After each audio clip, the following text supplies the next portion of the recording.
about the season 2, episode 1 of season 2, you see the origins of the resolution in the finale in the first episode. Sergeant Dokes follows me everywhere now. A human bloodhound incited by the scent of darkness. Call me an office crazy, but your humbling interest in my personal life could be misinterpreted as harassment in some circles. So report me. I could think of easier solutions.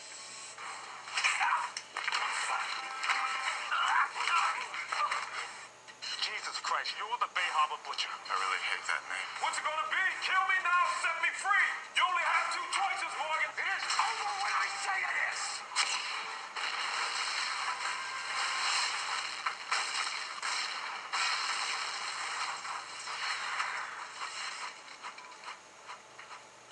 With Dokes, did we ever have any other possibility? I don't think so, because they were on a collision course from the very beginning. That's true. Yeah, if you think back to the pilot. In the pilot, when he first meets Dokes, he says, "Why in a building full of cops?" Is Dokes the only one who gets the creeps from me? And so from that moment, you knew that the two of them were going to end up as great antagonists. The irony of something it's just occurred to me, which is physically in the last several episodes we've had Dokes in a cage, and his entire life Dexter has been in an emotional cage. When I first read the scenes where Dokes was being caged, I had some objection to it. I was very uncomfortable with the image of that and the idea. I spoke to a very, very wise person at Showtime who gave me the thought that I should see it differently.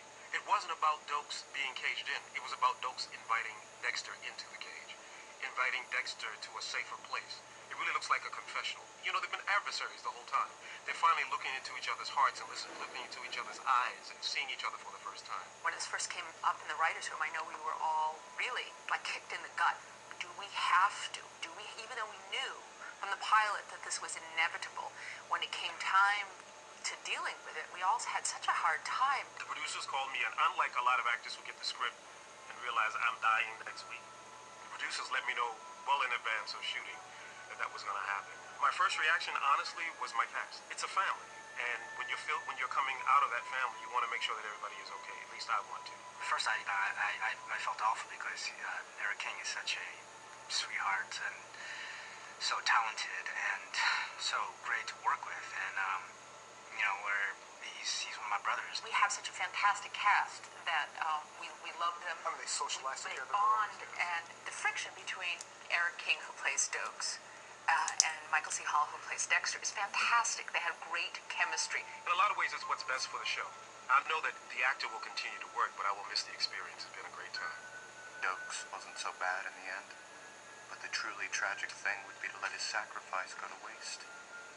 There's only one way I can think of to honor him. I have to embrace my freedom. At the end of the finale, Dexter has gone through season 1, where he has discovered where do I come from, and season 2 is all about who am I, and Dexter at the end of the finale really knows who he is for the first time. As he says at the end, my father might not approve, but I'm no longer his disciple. I'm a master now. And in that way, he's become more self-knowing by the end of the show than he was.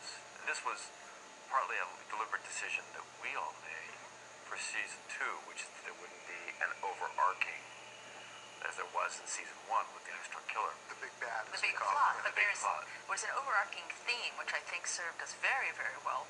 But we also... Good for season 1. Yeah. And also a great part of the second year was, as he learned about his origins, he then went back and explored them, deconstructed them, tried to put them back together. Well, and also we came up, I think, in the second year with an excellent forum by which Dexter could talk aloud about the Dark Passenger. In the beginning of the show, the only way that we could know what Dexter really thought was through his voiceover. That was his taking the audience and almost grabbing them by the lapels and whispering in their ear about his darkest secrets, because there was nobody else he could talk to about that. In the second year, we found a way for him to give voice to it, albeit somewhat a cloudy voice. I remember when this came up, this idea, the first time of him going into an AA group.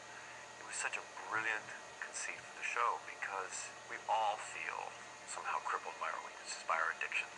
And Dexter is a man very crippled, interestingly too, on a slightly different note, It's so interesting how paradoxically it's a lie that he tells Rita to cover up the truth about what happened with Paul that gets him into the NA meeting. Closer to the truth. And closer to the truth. That's like one of the really beautiful moves in the season, which is that's what gets Lila into his life and invites him into the darker element of who he thinks he is, only to discover by the end of season 2 that he's both light and dark. He's both good and evil. He's all things.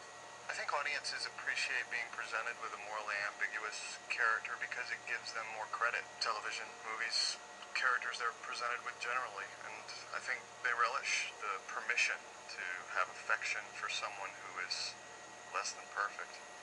Poor thing, all alone. I'm okay. Not you. Dexter. Lila really did a great deal of service before she went off the rails. I think how Lila is addressed at the end of the season was probably the most important thing that we've really encountered. It had to be done. And tricky because in some level she helped Dexter out. Get the shell off. Exactly. And so he couldn't dispatch her in the way he dispatched other victims who were so clearly evil. John completely came up with the idea that we all seized upon and loved when he's able to talk honestly with Lila in the aquarium. That's why you asked me to the aquarium? Public place?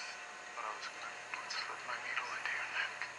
So in one scene, John came up with this idea where we see his leap as he's decided for some reason that she is his soulmate, and then we slowly realize what he's doing is that he's completely turned the tables on her and manipulating her back into his world so that he can then, as he says at the very end of that scene, I'll be seeing you but in a bag. Shot through the jaws of a shark. Shot through just Yeah. the shark. And therein lies, I think, the fundamental paradox of Dexter and why the show is so successful.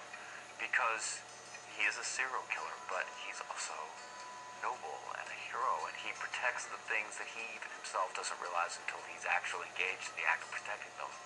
He discovers he cares Yeah, about. absolutely. It's what makes him it's ceaselessly fascinating, as the core of the show.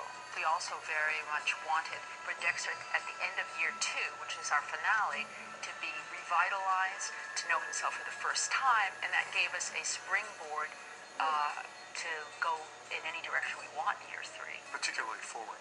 Yes, forward, exactly. And so this is my new path, which is a lot like the old one. Only mine. To stay on that path, I need to work harder. Explore new rituals. Evolve. Am I evil? Am I good? I'm done asking those questions. I don't have the answers. Does anyone?